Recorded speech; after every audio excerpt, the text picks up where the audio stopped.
हाँ जी दोस्तों, क्या हाल चाल आपके। उम्मीद करता हूं जबरदस्त होंगे, नहीं हो तो हो जाओ, क्योंकि आज मैं आपके लिए लेके आया हूं 60 days revision strategy for CMA foundation accounts. देखो, अगर आपने स्ट्रेटजी को फॉलो किया, अगर आपने इस वीडियो को 10 दिन बाद भी देखा और उसको फॉलो करना स्टार्ट किया, तो भी प्रैक्टिकली पॉसिबल है कि 50 दिन के अंदर भी आप इस 60 डेज स्ट्रेटजी को फॉलो करके सीएमए फाउंडेशन एग्जाम में टॉप नॉच परफॉर्मेंस देंगे। हो सर, ऐसी स्ट्रेटजी लेके आओ। बिल्कुल डियर, अगर आप स्ट्रेटजी को फॉलो करते हैं तो शुरुआत के 10 दिन से लेके आखिरी के 10 दिन तक आपको क्या करना है और बीच में आपको दिन कैसे बचाने हैं, कैसे उसको प्रोडक्टिवली यूज करना है, कौन से क्वेश्चन प्रैक्टिस करने हैं, कहां से पढ़ना है, सारी बातें डिस्कस करेंगे आज के इस वीडियो में। छोटा सा वीडियो है और इस स्ट्रेटजी को प्लीज इंप्लीमेंट कर लेना, आंख बंद करके इंप्लीमेंट कर लेना। डेफिनेटली आप टॉप नॉच परफॉर्मेंस दोगे सीएमए फाउंडेशन एग्जाम के अंदर। तो शुरू करते हैं बिना किसी देरी के, बिना किसी आपके डिले के, बिना टाइम वेस्ट किए आज का ये वीडियो, स्ट्रैटेजिक वीडियो। तो आ जाओ मेरे साथ।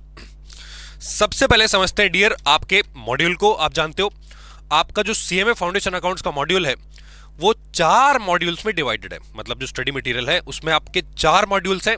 मॉड्यूल 1 में आपका अकाउंटिंग फंडामेंटल्स है, मॉड्यूल 2 में स्पेशल ट्रांजैक्शंस की आपकी चैप्टर है, मॉड्यूल 3 में आपके फाइनल अकाउंट्स है और चौथे मॉड्यूल में आपका कॉस्ट अकाउंटिंग वाला पार्ट है। तो कैसे आपको सारा मॉड्यूल कवर करना है प्लस उसके क्वेश्चन प्रैक्टिस करने हैं, शुरू से लेके एंड तक आपको बताता हूं। स्टार्टिंग के 10 दिन से लेके आखिरी के 10 दिन तक इस पूरे स्ट्रक्चर के अंदर आपके जो सबसे इंपॉर्टेंट डेज हैं, सबसे इंपॉर्टेंट डेज वो आखिरी के 23 दिन हैं, 23 डेज, आखिरी के 23 दिन। लेकिन डियर यहां तक पहुंचने के लिए आपको यहां से होके गुजरना पड़ेगा। भाई आप जानते हो आखिरी के 23 दिन से पहले आपके स्टार्टिंग के डेज आएंगे। तो पहले 10 दिन में और पहले 5, 6, 7, 8, 10 दिन में लगातार आपको क्या करना है, देखते हैं आपको कैसे मॉड्यूल्स को कवर करना है। सबसे पहले जो पहले 10 डेज होने वाले हैं डियर, उसमें आपको अपना पहला मॉड्यूल यानी कि अकाउंटिंग फंडामेंटल्स को कवर करना है, जिसमें आप जानते हो आपकी 10 यूनिट शामिल होती हैं। ठीक है, और आप जानते हो उसमें जो स्टार्टिंग के चैप्टर्स हैं वो छोटे छोटे हैं, जिसको आप बहुत जल्दी पढ़ के निकाल सकते हो। लेकिन एक बात ध्यान रखना, आपको इन 10 यूनिट्स को 8+2 डेज में कवर करना है। सर 8+2 ये क्या, 8+2 क्या होता है डियर? 8+2 का मतलब है कि आपको पूरा मॉड्यूल 8 दिन के अंदर कवर कर लेना है और 2 दिन में उसका आपको रिवीजन करना है।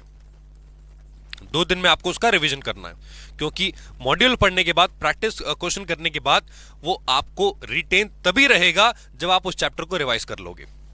तो मॉड्यूल 1 आपको कवर करना है, 7 से 8 दिन के अंदर पक्का कवर हो जाएगा, आप भी ये बात जानते हो। और 2 दिन में, 3 दिन में आपको उसका रिवीजन करना है। अब अगले डेज पे आते हैं डियर। अगले 5 दिन में आपको अपना सेकंड मॉड्यूल कवर करना है, जो आप जानते हो स्पेशल ट्रांजैक्शंस की आपकी यूनिट्स हैं, consignment, joint venture, bills of exchange.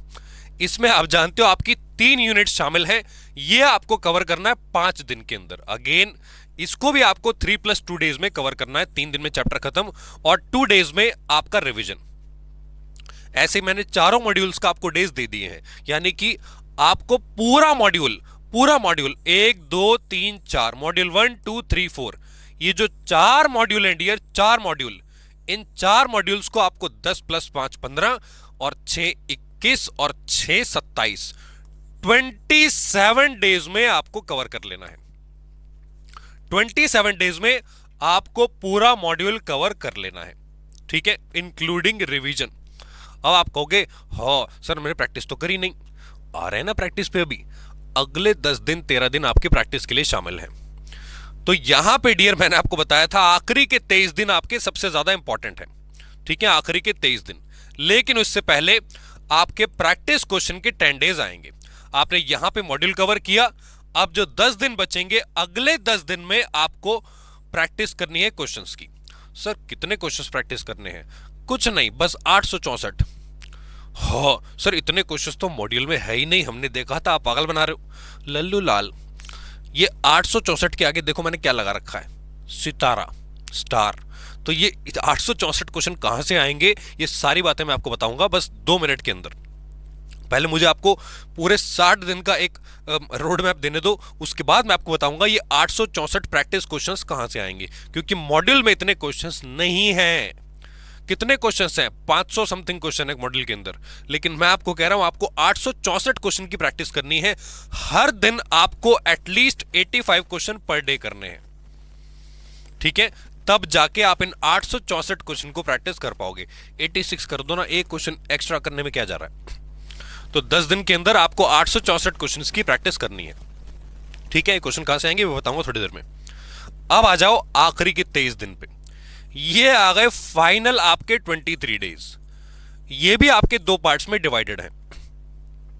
जो पहले 13 दिन है भाई आप ध्यान से देखो, ये 27 प्लस 10 आपके 37 डेज डियर कवर हो चुके हैं, ठीक है? यहां तक ये 37 डेज यहां पे कवर हो चुके हैं। अब आपके पास 60 में से 37 माइनस करोगे तो 23 दिन बचते हैं। 23 दिन में पहले जो 13 दिन है 13 डेज, उसमें आपको हमारी वेबसाइट coceducation.com पे जो टेस्ट सीरीज दी है उसकी प्रैक्टिस करनी है। अब वो 13 क्वेश्चंस कैसे होंगे, 13 टेस्ट पेपर कहां से आएंगे? डियर वेबसाइट पे टेस्ट अपलोडेड है, ठीक है? अभी अपलोड हो जाएंगे पूरे 7, 8, 10 टेस्ट शायद अपलोड हो भी चुके हैं, तो वहां तक 13 ऑलरेडी अपलोड हो चुके होंगे तब तक। तो 13 टेस्ट में 10 चैप्टर वाइज होते हैं और 3 आपके कॉम्प्रिहेंसिव होते हैं। सर 13 दिन में 13 ही टेस्ट करने हैं बस? लल्लू लाल, 4 सब्जेक्ट्स हैं आपके पास, 4 सब्जेक्ट्स हैं। हर दिन एक सब्जेक्ट का एक टेस्ट दोगे तो 4 टेस्ट हो जाएंगे कि नहीं? एक टेस्ट एटलीस्ट 1.5 घंटे का होगा, तो 2 घंटे का भी हुआ तो 8 घंटे तो आपके टेस्ट में ही चले गए। तो इसलिए मैं बोल रहा हूं बाकी सब्जेक्ट भी आपको कवर करने हैं।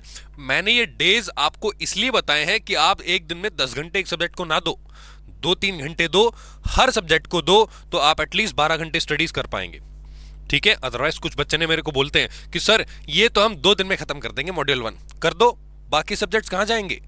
तो डियर ये स्ट्रेटजी इसलिए बनाई गई है कि आप आराम से चीजों को रोड मैप के साथ चला पाए, ठीक है? तो ये थे आपके 13 दिन जहां पे आपको टेस्ट सीरीज को कवर करना है। बहुत अच्छे टेस्ट हैं, आपकी पूरी प्रैक्टिस हो जाएगी एग्जाम के लिए।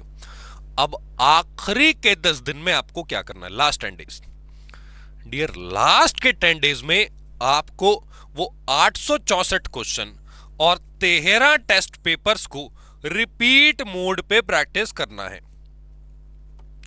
सर लेकिन 13 दिन में आपने टेस्ट करवाए, 10 दिन में प्रैक्टिस करवाए, 23 दिन का माल मटेरियल हम 10 दिन में कैसे कर लें? लल्लू लाल, क्या तुम क्वेश्चंस को प्रैक्टिस जब कर चुके होंगे तो क्या दोबारा आपको समझने के लिए आपको क्वेश्चंस देखने पड़ेंगे, आंसर देखने पड़ेंगे? नहीं, बहुत सारे क्वेश्चन ऐसे होंगे जो आप पढ़ के निकाल दोगे। अच्छा इसका आंसर ये है, हाँ भी है, अरे ये तो कर रखा है, हाँ हो गया। कुछ क्वेश्चन आएंगे, अच्छा हाँ इसको कर लेता हूं। तो डियर बहुत सारे क्वेश्चन आप 50, 60, 70% क्वेश्चन आप ऐसे निकाल दोगे। इसको आता है, इसका है, इसका भी है, इसका डी है। तो आपकी 10 दिन में टोटल प्रैक्टिस एक बार जब रिपीट होगी तो आपको बहुत सारी चीज समझ में आएंगे, अच्छा ये ऐसे होता है। तो ये था आपका 60 डेज का स्ट्रेटजी, ये आपको फॉलो करनी है। अब बात आती है ये 864 क्वेश्चन कहां से आएंगे? तो 864 क्वेश्चन जो आएंगे डियर, वो आएंगे आपके यहां से। ये आपके 4 मॉड्यूल्स हैं, आप जानते हो ये बात। जो 4 मॉड्यूल्स होते हैं आपके, पहला फंडामेंटल्स ऑफ अकाउंटिंग, दूसरा आपका स्पेशल ट्रांजैक्शन, तीसरा आपका फाइनल अकाउंट, चौथा आपका कॉस्ट अकाउंटिंग। इन सारे चैप्टर्स में डियर टोटल 292, 120, 75 और 75 क्वेश्चन हैं। सर इतने क्वेश्चन कहां हैं? हमने तो देखे नहीं थे एमसीक्यू। डियर एमसीक्यू के अलावा जैसे पहला जो चैप्टर है उसमें 114 एमसीक्यू है, उसमें ट्रू फॉल्स भी तो है 77। लेकिन सर एग्जाम तो एमसीक्यू आता है ना। देखो अगर ट्रू फॉल्स है, मान लो कंजर्वेटिव प्रिंसिपल का एक लाइन आ गई कि as per conservative principle all future expenses and losses, मतलब provide for all future expenses and losses but do not anticipate any future incomes and gains। और इसके अलावा 3 सेंटेंस और दे दिए और क्वेश्चन कह रहा है which of them is true। तो ट्रू फॉल्स को इजिली कन्वर्ट किया जा सकता है आपके एमसीक्यू में। सेम वे में फिल इन द ब्लैंक्स होता है। जैसे वो पूछेगा as per dash concept businessman and business entity are 2 different persons, तो आप जानते हो इसका आंसर है अकाउंटिंग एंटिटी या फिर बिजनेस एंटिटी। तो वो आपको 4 ऑप्शन देगा कि विच ऑफ देम आपका फिल इन द ब्लैंक्स बताओ। तो फिल इन द ब्लैंक्स और ट्रू फॉल्स को इजीली कन्वर्ट किया जा सकता है आपके एमसीक्यू में। तो उसको एमसीक्यू ही मानो और एमसीक्यू मान के ही उसको सॉल्व करो। तो टोटल क्वेश्चंस हर चैप्टर में 292, 120, 75 मिला के आपके पूरे मॉड्यूल में डियर 562 क्वेश्चन है। मैंने आपको बताया था 500 कुछ क्वेश्चन है, तो आपके 562 क्वेश्चन रियलिटी में है। अब इन 562 के अलावा आपको और कौन से क्वेश्चन करने हैं? दो जगह से आपको क्वेश्चन उठाने हैं। पहला आपको उठाना है एमसीक्यू बैंक, जो वेबसाइट पे आपको मिल जाएगा, जिसमें टोटल 152 क्वेश्चन है सब्जेक्ट के अंदर, अकाउंट्स के अंदर। और दूसरा आपको उठाने 3 मॉडल क्वेश्चन पेपर, जिसमें आपका दिसंबर 24, जून 24 और दिसंबर 23 का आपको अटेम्प्ट वाला एमक्यूपी मिल जाएगा। इसके पहले वाला भी मिल जाएगा आर्काइव्स फोल्डर में, बट वो आपको जरूरत नहीं है। 3 ही उठा लो और 150 क्वेश्चन इसके अंदर आपको मिल जाएंगे।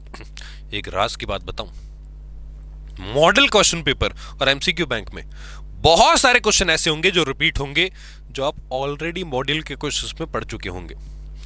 तो आप जैसे ही रिपीट क्वेश्चन देखोगे, निकाल देना, हाँ हो गया हो गया हो गया हो गया। यहां आपका बहुत सारा टाइम बचेगा डियर। तो वो जो मैंने आपको 10 दिन की प्रैक्टिस दी है ना 864 क्वेश्चंस की, ये वाली, यहां पे आपका बहुत सारा टाइम बचेगा।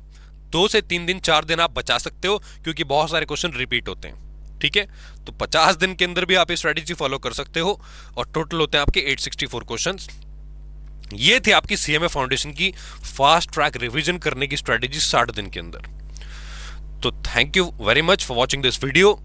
मिलेंगे आपसे डियर अगले वीडियो में, और आपका एग्जाम बहुत अच्छा होगा। आप इस स्ट्रेटेजी को प्लीज फॉलो कीजिए। डेफिनेटली बहुत अच्छी परफॉर्मेंस आप अपने सीएमए फाउंडेशन एग्जाम में देने वाले हैं। तो मिलते हैं आपसे अगले वीडियो में, तब तक के लिए take care and bye bye.